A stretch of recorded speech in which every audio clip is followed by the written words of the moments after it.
Bonjour et bienvenue dans la libre parole de Marc Péchaud 3 volume 1. Alors aujourd'hui, je vais discuter avec toi de beaucoup de choses. Enfin, quelques petits sujets sympathiques. Je ne sais pas si tu as remarqué, mais depuis quelques temps, là, il y a eu les fameux soldes. Et alors, tu as vu que tout le monde s'est jeté sur les Black Friday. Alors, ils se sont jetés, on aurait dit des enfants affamés. C'est incroyable. Ils se sont parés comme des ânes pour aller chercher des soi-disant des promotions extraordinaires. Mais est-ce que tu n'as pas remarqué aussi que ces promotions-là étaient un peu trop fortes? Parce que, bon, c'est mignon, ils font des promotions, les magasins, ils sont très attentionnés pour leurs clients. Mais c'est bizarre parce que un mois avant, le prix, il y a certains magasins où les prix étaient quasiment les mêmes. Je regardais, si tu veux, dans certains magasins, et je regardais par rapport au site internet. Quand on compare certains prix, on se rend compte que il n'y a pas grand-chose des fois qui change dans les soi-disant promotions. Alors je me suis toujours posé la question, mais est-ce que dans ces promotions, est-ce qu'il y a des vraies promotions ou est-ce qu'il y a des promotions que nous considérerions comme appât à clients et non réelle promotion? Parce que finalement, à quel moment nous faisons réellement des économies? Est-ce que les produits que nous achetons en promotion, ce ne sont pas peut-être des produits un peu périmés qui pourraient dégager un peu de stock aux commerçants et qui aideraient le commerçant à se débarrasser peut-être de certains produits qui n'arrivent pas à vendre le reste de l'année? Et est-ce que ces fameuses promotions ne seraient pas dans ce but-là, c'est-à-dire que créer, si tu veux, des promotions pour se débarrasser de stocks, ce qui expliquerait aussi que dans certains stocks en promotion, il y ait des ruptures. Tu vois, parce que pour moi, à mon avis, quelqu'un qui solde un produit, c'est une vente à perte et non une vente à gain. Or, actuellement, on a l'impression que quand quelqu'un achète un produit, vend un produit, il est plus en train de faire des bénéfices que des pertes. Logiquement, à l'époque, quand les commerçants faisaient des promotions, il y avait, si tu veux, une notion. Je suis en train d'agiter la porte. Attends, je me décale un peu. Je vais sautiller un peu, mais je suis en train d'agiter la porte. Donc, il y avait des promotions, et c'était pas des promotions de bénéfices, c'était des promotions de pertes financières, puisque les commerçants soldaient certains produits et perdaient un peu dans leur marge de bénéfice. Mais là, par contre, maintenant, on se rend compte qu'il y a de plus en plus de super promos avec les Black Friday, là. Je pense au Black Friday, je pense notamment aux soldes. Tu as remarqué que tu as toujours les Black Friday un petit peu avant les fêtes. Et si tu remarques bien, tu vas voir qu'il va y avoir Noël qui va passer. Enfin, si tu vois la vidéo que Noël est passé, c'est pas grave.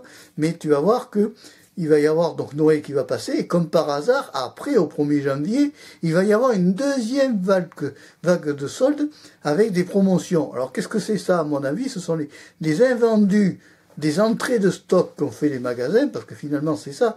Les magasins rentrent du matériel pour pouvoir affronter la période de Noël, et qu'à un moment donné, ces magasins-là vont se retrouver avec un stock faramineux parce qu'ils vont pas forcément tout vendre, et ils vont automatiquement faire une deuxième vague de soldes. Ça s'appellera pas les Black Friday, ça aura un autre nom. En règle générale, ça arrive, si tu remarques bien, vers chaque année, vers novembre-décembre, il y a une grande offre de promotion, et chaque année, vers le mois de janvier, février ou mars, il y a une deuxième vague de promotion avec des soldes encore plus cassés.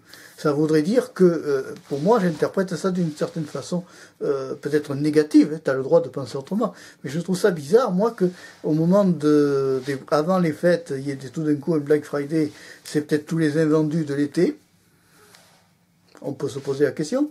On peut aussi se poser la question, pourquoi est-ce que tout d'un coup, des sociétés cassent le prix à un point que ça en est peut-être des fois ahurissant. Si tu compares, pour savoir si un solde est un vrai solde, il faudrait, pour bien faire, étudier le prix normal d'un produit avant la mise en solde. C'est-à-dire que ça te permettrait d'avoir, tu compares par rapport au solde. Si tu vois que par exemple ta promotion, elle est plus chère que le prix normal du produit, c'est que là c'est plus une promotion, c'est une augmentation de prix. Alors tu vois, ce sont des choses à calculer que beaucoup de gens n'ont pas le temps. Ils se précipitent, le 3/4 des gens, dans les soldes, dans les Black Friday, dans les trucs comme ça, en disant on va faire des affaires. Évidemment, les magasins ne sont pas idiots, ils mettent devant devant le rayon les trucs qui veulent se débarrasser en premier. En général, ce sont les télés qui sont restées longtemps en stock, je pense. Hein. Si ce sont des télés neuves qui sont rentrées spécialement pour les Black Friday, on peut s'amener à se poser des questions. Parce que finalement, on peut se demander pourquoi rentrer des télés neuves si on doit faire des soldes. C'est la question que je te pose à toi. Tu as le droit de ne pas être d'accord avec moi. Hein. Ça c'est pas un problème. Je te dis juste mon point de vue. Mais ce que je me pose comme question, tu vois. Parce que finalement, quand tu vois les énormes promotions qu'on nous fait, et des fois ça paraît ahurissant, quoi. Tu te dis, mais c'est pas possible. Ils font jamais de bénéfices là-dessus. Et pourtant, tu vois que les magasins prospèrent et que ça marche bien. Donc il doit bien y avoir un moment donné où il y a un truc qui fait que ça se multiplie et qu'ils réussissent, si tu veux. Ce qu'ils savent réussir, c'est de vendre. Ils ont réussi quand même maintenant à créer un esprit de consommation chez le consommateur, mais un esprit de consommation assez exponentiel, ce qui peut amener beaucoup à des problèmes, justement. Donc si tu veux, voilà, il faut se méfier de tout ça, il faut pas trop marcher là-dedans, et se dire que concrètement, selon la promotion que tu vois, elle n'est pas forcément, compare avec les autres sites internet, compare beaucoup les promotions que tu vois, sois prudent, parce que des fois ne te jette pas à corps perdu vers un produit, vérifie si tu peux dans la description l'âge du produit, la période de sortie du produit, pour savoir si c'est un produit de l'année ou si c'est pas un produit de l'année. Ça peut changer tout. Voilà ce que je voulais dire moi par rapport au sol et de ma pensée. Alors, libre parole, c'est aussi d'autres sujets. Donc, tu vois, on a commencé par ce traité-là. Et je voulais te parler. Donc, je ne sais pas si tu as vu la vidéo où il y a une petite application pour les chasseurs, là, et promeneurs. J'ai trouvé ça génial, moi. Le système, il est génial. Va la voir. Elle doit être un peu plus bas dans la timeline, hein, des publications de ma chaîne. La chaîne Marc-Péchaud 3. C'est quand même intelligent. Ils ont réussi à créer une application maintenant qui permet aux chasseurs comme aux promeneurs de savoir où ils sont. Ça devrait être multiplié par tout ce que j'ai dit dans la vidéo précédente, c'est que ça devrait être multiplié pour un maximum de gens, si tu veux. C'est quand même formidable. Si cette application arrive à percer, il y aura beaucoup moins d'accidents. Parce que les accidents, des fois, viennent des gens, de l'imprudence des gens, plus que de l'imprudence du chasseur. Le problème, c'est qu'un chasseur ne peut pas savoir jusqu'où va aller son plomb. 325 mètres de seconde, minimum, une cartouche s'en va. Donc, pour savoir exactement où atterrit le plomb, on peut dire une direction. Si tu veux, quand tu sais que quand tu tires par là, ça va partir par là. Voilà, c'est tout. Après, le reste, c'est plus diversifié, c'est plus difficile, parce que on sait par spécialité que c'est 140, 320 mètres la portée où une gerbe de plomb retombe. Donc, si tu prends des plombs qui tombent, ça sera 140, 320 mètres, pas plus. Voilà ce que je voulais dire par rapport à cette application qui est vraiment géniale. Je voulais en reparler parce que moi j'avoue qu'elle m'a beaucoup conquis et j'ai trouvé ça formidable. Il faudrait que tous les présidents de la CCA l'adoptent, mais c'est pas gagné parce que chacun doit avoir, si tu veux, un temps de réflexion pour se dire voilà, est-ce qu'on va adopter ça? S'ils font ça, c'est qu'il y aura beaucoup plus de sécurité dans la forêt pour les promeneurs comme pour les chasseurs. Hein. Tout le monde n'est pas idiot, les chasseurs sont des pères de famille, hein. Ce sont des gens qui ont éduqué des gosses, donc ils savent quand même ce qu'ils font. Et ils sont maintenant beaucoup plus formés que ce qu'il y avait avant. Autre point que je voulais voir avec toi, c'est la partie des vélos. Alors les vélos, tu vois, libre parole, c'est ça, c'est tout sujet. Les vélos, moi je remarque que quand je me balade dans les forêts, eh bien, les vélos, les VTT notamment, font beaucoup d'incivilités. Alors, je ne dis pas que tous les VTT font des incivilités. Mais une certaine catégorie de gens en VTT qui font du tout-terrain dans une forêt, quand par exemple dans la forêt il y a une loi qui dit que on doit circuler que dans les chemins, et bien automatiquement on s'attend à ce que les VTT ne quittent pas les chemins. Et pourtant, malheureusement la réalité est tout autre. Beaucoup de VTT creusent des gens en VTT, créent des layons qui n'ont pas été conçus par la mairie, ils créent des endroits où ils ouvrent des passes, si tu veux, ils créent carrément, ils coupent les branches, les machins comme ça, pour passer, et cela n'est pas un comportement ni civique, ni normal. Ce n'est pas normal qu'un gars à vélo se permette de se donner le droit de ouvrir une passe ou un autre endroit dans la forêt. Il faut pas oublier que quand on doit faire des modifications dans une forêt, on doit avoir l'accord du propriétaire. Et ça, maintenant, tu sais, l'accord du propriétaire, le trois quarts des gens s'en fichent. C'est un peu le côté désarmant de ce milieu-là, qui est un écosystème formidable, qui serait à protéger un peu plus. Tu vois, on est vraiment dans des sujets divers. Et c'est ce qui me plaît, moi. Et donc de protéger un peu plus la forêt, hein, mais malheureusement, on ne la protège pas parce que finalement, on la protège, j'allais dire en parole, mais pas dans le concret. Parce qu'il faudrait mettre quasiment un gendarme à chaque coin de forêt, ce qui serait impossible parce que les effectifs, malheureusement, de gendarmerie sont en dessous en quantité par rapport aux effectifs de délinquance. Voilà. La délinquance est plus élevée que l'effectif de police actuellement.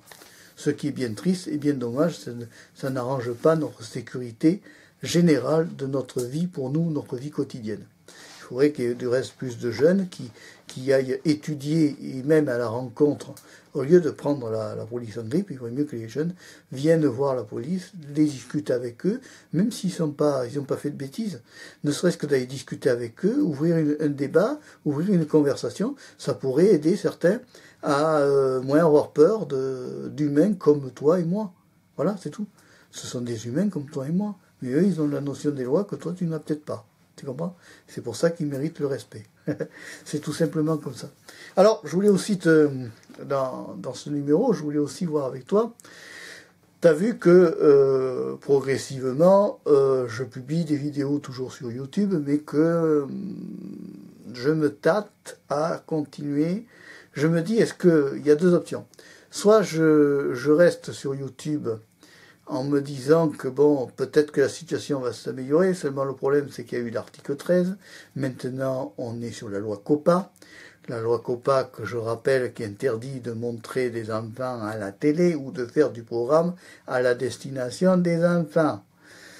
Conclusion, ça va être difficile de filmer dans la nature avec la loi COPA. Parce que finalement, si tu es au bord d'une plage, je ne sais pas comment je vais faire sortir nature moi. Si je me trouve au bord d'une plage et que j'ai des gamins partout, je vais mettre, je vais peut-être pas filmer toujours, tu vas peut-être avoir un peu moins de sorties nature s'il y a des enfants, et puis je vais moins tourner de vidéos qui correspondra à ces lieux-là, tu vois. Ça va amener à des problèmes. Bon, on ne sait pas si nos chaînes de YouTube vont résister à la loi COPA. Ça, nous en avons aucune garantie, puisqu'actuellement, la seule personne qui va gérer les vidéos par rapport à YouTube, c'est nous, qu'on doit déclarer, nous, YouTubeurs, est-ce que notre contenu est adapté aux enfants? Alors, je veux bien que quand quelqu'un fait des dessins animés, oui, c'est adapté aux enfants, mais quand on fait un tutoriel informatique, c'est pas à la direction des enfants. Maintenant, comment, ce qui serait utile par rapport à la loi COPA, c'est que notre ami YouTube crée un système où ça soit eux qui déterminent qu'à partir de tel âge, eh bien, les enfants n'ont pas accès, plutôt que de condamner. Actuellement, YouTube reporte son problème aux youtubeurs. Ce qui n'est pas normal, si tu veux, par là, parce que c'est pas normal que on reporte aux youtubeurs le problème. Il serait plus normal que ça soit que le créateur, lui, il crée du contenu diversifié et il crée du contenu pour distraire les autres. Maintenant, le créateur n'a pas une notion de toutes les lois non plus. Si tu crois, parce que quand tu crées comme ça une vidéo, t'es pas derrière ton ordinateur pour contrôler les réglementations générales de tout ce qu'il y a. Donc, déjà, reporter, le fait que YouTube reporte au créateur la responsabilité par rapport à la loi COPA, c'est un peu quelque chose de pas très sympathique pour le créateur. En gros, eux, ils se disent, nous, on se blanchit, hein. Eux, ils se blanchissent totalement, c'est-à-dire qu'ils se protègent entièrement en disant, bon, ben nous, s'il y a un problème, c'est pas nous, c'est le créateur. Je trouve quand même qu'en tant que... Moi, personnellement, j'estime que YouTube a sa même responsabilité par rapport à la loi COPA. Puisque jusqu'à présent, qui a présenté, mis en avant des vidéos pour enfants, c'est YouTube, puisqu'il existe un endroit qui s'appelle YouTube Kids. Donc si YouTube a créé YouTube Kids, c'est qu'il a sait que le marché des enfants est intéressant au niveau des vues. Alors de là à aller taper sur le créateur, par exemple, ou aller pénaliser, ou peut-être même, on ne sait pas, ils vont peut-être même fermer des chaînes francophones. S'il y a trop de chaînes avec la loi COPA, on ne sait pas ce que ça va donner. On est dans un flou total. Surtout que c'est flou, chacun dit sa position, mais les positions ne se regroupent pas, si tu veux. Donc on est dans le flou total, on est obligé de continuer à créer, sans garantie que nos vidéos restent à partir du 1er janvier 2020. C'est un peu le côté casse-pied, quoi. On est totalement à attendre et à pas savoir, quoi. Donc c'est vrai que ça c'est vraiment un problème pour moi, parce que je me dis, qu'est-ce que je vais faire? Est-ce que je vais continuer à rester sur une plateforme un peu dictatorielle, où on est quand même un peu emprisonné par certaines normes. Parce que YouTube, c'est quand même un peu une plateforme où tu es quand même un peu en prison. Hein. Enfin, en prison, dans le sens de ta liberté d'expression, elle en prend un coup chaque mois. Tous les 3 mois ou 4 mois, tu as une nouvelle loi qui sort, et qui pénalise évidemment, ça a été l'article 13, après maintenant c'est la loi Coppa. Alors je me dis, qu'est-ce que ça va être après, hein, je me demande. Donc c'est vrai que ça va être difficile, ça va être très difficile. Voilà, ça c'était le sujet que je voulais traiter dans ce numéro 1 de la libre parole, de Marc Péchaud 3. Si ça te plaît, n'hésite pas à me le dire dans les commentaires. Si tu veux réagir, tu as la page commentaire hein, sous ma vidéo. Hein, poliment, correctement, de préférence. Hein, je demande du respect, c'est quand même normal. Hein, certains ne m'ont pas respecté, certains m'ont même insulté, certains m'ont rabaissé plus bas que terre, sous prétexte que j'avais sorti une vidéo où je parlais d'une distribution Linux qui n'avait pas plu. Alors là aussi, grand sujet, hein, ça fera peut-être le sujet d'un numéro 2 de la libre parole. Hein. On en reparlera dans un numéro 2 de la libre parole, qui va être, je pense, une grande série, parce que justement, c'est diversifié et que je ne suis pas cloisonné dans un contenu. Voilà. Allez, si tu as aimé le premier numéro de la libre parole, n'hésite pas à liker la vidéo, n'hésite pas à s'abonner à ma chaîne Marc Péchaud 3, la chaîne de la diversité. Je te dis au revoir, à bientôt et merci d'avoir suivi la vidéo jusqu'au bout. Bye bye.